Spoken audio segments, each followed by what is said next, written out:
This is the RheumNow podcast. It's the 29th of May, 2020. Hi, I'm Dr. Jack Cush, executive editor of RheumNow.com.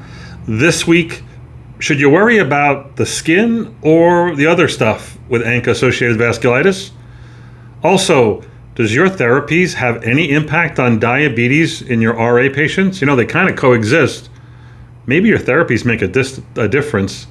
And lastly, I'm going to tell you about the one thing that is truly unique to our rheumatic disease patients when they become infected with the coronavirus.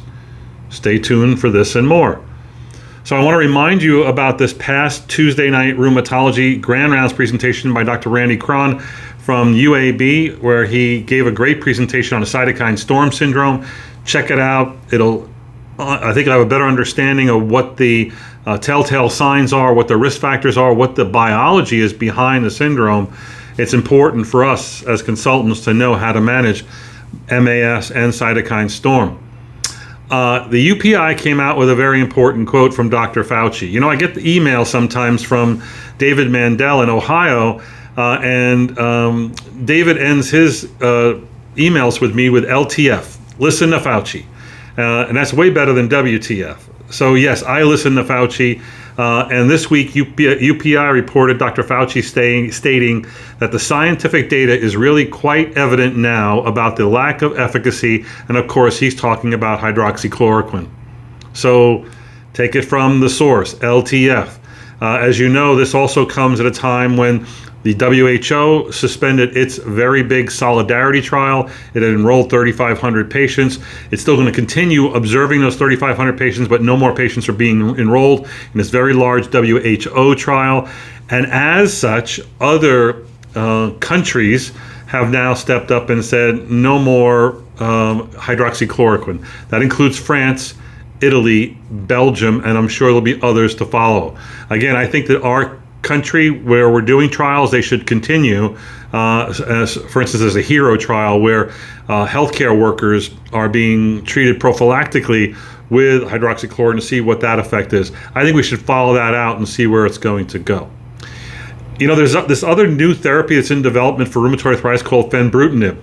This is a BTK inhibitor. Its mechanisms are maybe not quite as direct as some of the other ones, but there's a rationale for its use. And some of the early data didn't look all that great. But this week in A&R, Dr. Stan Cohen, a good friend and colleague of mine here in Dallas, he was lead author on a very large trial of 480 methotrexate incomplete responders who were randomized to either receive placebo. Again, these are people stayed on their methotrexate, and then they get additional therapy, either placebo, 50 milligrams of fenbrutinib once a day, or 150 once a day. And then later on in the trial, some patients got 200 BID. The primary endpoint in this trial was at 12 weeks and an ACR 50 response, very aggressive, and the placebo response was 15%. The fenbrutinib 50 milligrams didn't work, it was 18%. There was an adalimumab arm in there where they had a 36% response, ACR 50 response, which is pretty good at week 12. And then the 150 was 28%, and the 200 BID was 35%, suggesting there's probably good evidence to proceed in further development for this compound. The ACR 20 numbers were like 30% for placebo and about 60% for the higher dose fenbrutinib. There was no effects on myeloid or B-cell biomarkers in the study. Side effects were pretty mild, mainly non-serious infections like UTI. So this is going to go forward as another potential therapy in RA. Speaking of RA, you know, the age-old question, does triple DMARD therapy, methotrexate, sulfasalazine, hydroxychloroquine, does it work? You know, does it work outside of the middle of the country and the RAIN network where their data is astounding and their data is undeniably great? Most of you don't use triple DMARD therapy because you're not forced to use triple DMARD therapy. But if you did, you might see RAIN-like numbers. Well, the Corona Network, which has like almost 40,000 RA patients, did an analysis of patients going on triple DMARD versus those going on TNF inhibitors with methotrexate. And what they could say was that, first off, triple DMARD is not used very often. And that reflects the bias against it by most of us, most of you, including me.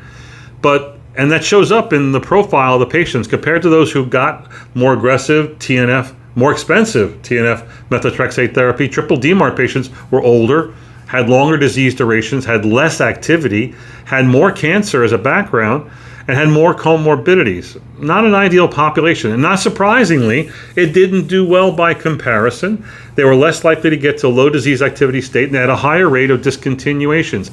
I think this is a negative report about triple DMARD, but it really reflects the selection bias that we all have. It's not fair. I think if you really want to be able to say it doesn't work, then you should use it in your next 10 or 15 patients who you are considering starting on a TNF inhibitor. Put them on triple DMARD, watch them closely, see how they do.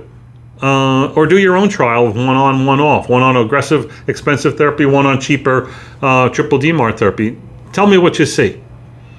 There's an interesting report in Arthritis and Rheumatism about skin involvement with ANCA-associated vasculitis.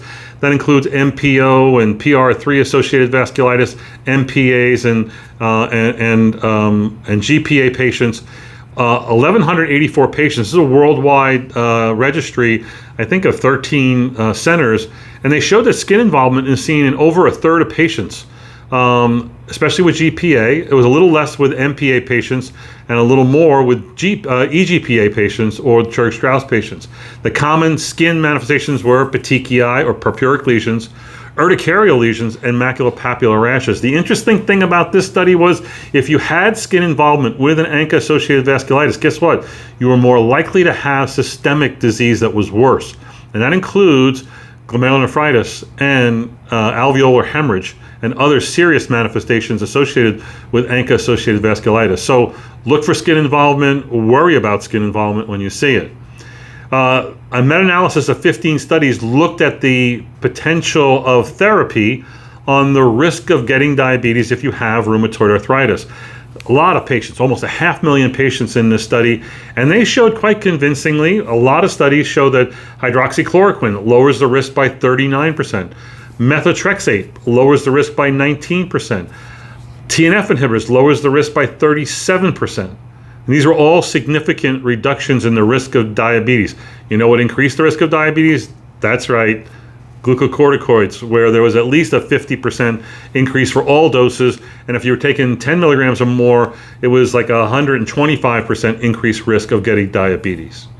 Speaking of RA, new drugs in development includes filgotinib. You know, the data looks fairly good on filgotinib. They might get an FDA hearing, a decision about its approval or not sometime this year.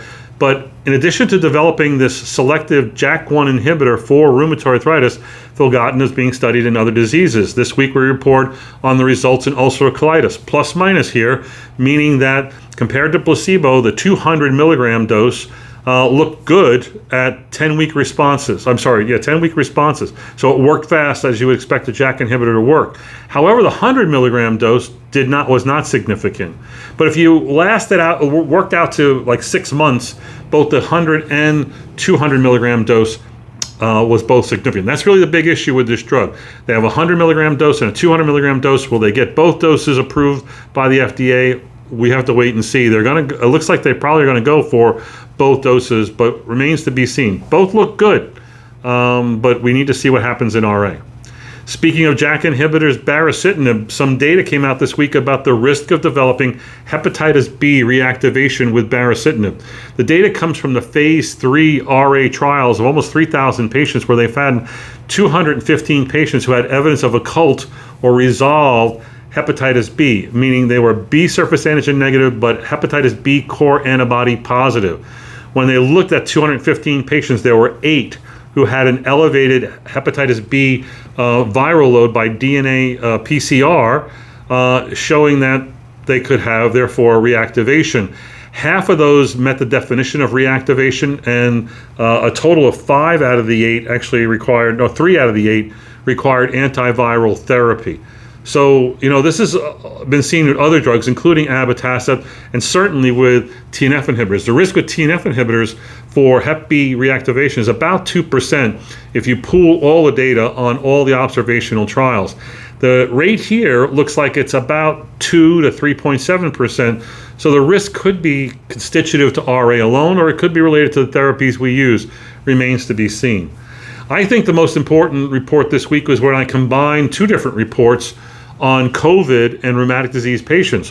One coming from Wuhan, China, where they had 21 patients with rheumatic disease who were COVID positive and who were hospitalized with the condition. Of their 21 patients, you know what? They looked like all the other COVID patients, had the same symptoms, same risk of hospitalization, same mortality rate. But the one thing that was different was the presence of pulmonary complications, mainly that of respiratory failure. In their rheumatic disease patients, 38% of them actually developed respiratory failure compared to 10% who did not have rheumatic disease, clearly distinguishing what may happen in rheumatic disease patients. This was mirrored by Jeff Sparks' group in Boston, where they had reported on 52 patients, not necessarily hospitalized, but amongst their 52 patients with rheumatic disease, the thing that was distinguishing them from the non-rheumatic patients was that the rate of ICU hospitalization and the need for mechanical ventilation was higher in the rheumatic patients, 48% versus 18% in the non-rheumatic patients. That's really kind of striking. Now, why our patients would have more pulmonary involvement, it might well be because a lot of our patients, most of these patients we're talking about, by the way, are female, and most of them are RA, but there's some lupus in there. You know, it's not surprising that they would have a background risk of occult or symptomatic pulmonary conditions. So that might be the reason. We really don't know, but it is something that's unique to our rheumatic disease population. Yet, we also had a report this week saying that there's a low risk of COVID pneumonia in rheumatic patients. So the former two studies were looking at patients who had severe disease and rheumatic disease and COVID. This particular study I'm reporting is actually collective experience of survey of 859 patients from Siena, Italy, and they surveyed their patients by telephone to find out, who got COVID, what kind of problems they had. It turns out there were only two cases, and one had pneumonia but was not hospitalized, was treated with antiviral therapy and basically resolved. The other one was a nursing home patient who, upon nasal swab testing for COVID, was positive but was asymptomatic. The point of their paper was that our patients do very well in this corona era and that the risk of them getting the virus seems to be really low, and that's been said by other patients. Now, it turns out if they do get it, and this has happened to patients on hydroxychloroquine or not, or on other biologics or not, that our patients may be at higher risk for pulmonary complications. Again, the report from Jeff Sparks' group in Wuhan, China as well. Lastly, a very important report, this is a meta-analysis, not a meta-analysis, this is actually a nested case control study from Vancouver, British Columbia, showing that hydroxychloroquine improves survival in lupus patients. I think that's the important point. With all the hydroxychloroquine in the news right now, I worry our patients are going to get the inappropriate message that it's dangerous, that it causes more heart problems or more death, when they should know that that's only in COVID patients who have a risk of heart problems and death because they have a lot of comorbidities. Plus, those trials are using higher doses than what they usually do. So that data does not apply to our patients. In this particular study of just hydroxychloroquine and lupus, it has nothing to do with COVID, they showed that using hydroxychloroquine reduced mortality by 50% in their large cohort. They also showed that stopping hydroxychloroquine was associated with an increase in mortality, with an odds ratio was 2.5. And why would that be? Well, it's probably because a sick stopper, meaning patients were sick and had to stop therapy and therefore mortality risk was going to be higher, or that stopping hydroxychloroquine could in fact lead to a loss of the protective effect of hydroxychloroquine as regards mortality. So again, really important, interesting papers this week on the website. You can go to the website to get these links and read more about these particular reports. I want to remind you next week on June the 2nd, Tuesday, 8 p.m., Dr. John Kay, Tuesday Night Rheumatology, he's going to lecture on an update in biosimilars. This is going to be the last of our Tuesday Night Rheumatology series before we start the summer, before we start reporting on EULAR, which begins next week. That's it for this week on RheumNow. We hope to talk to you next week. Goodbye.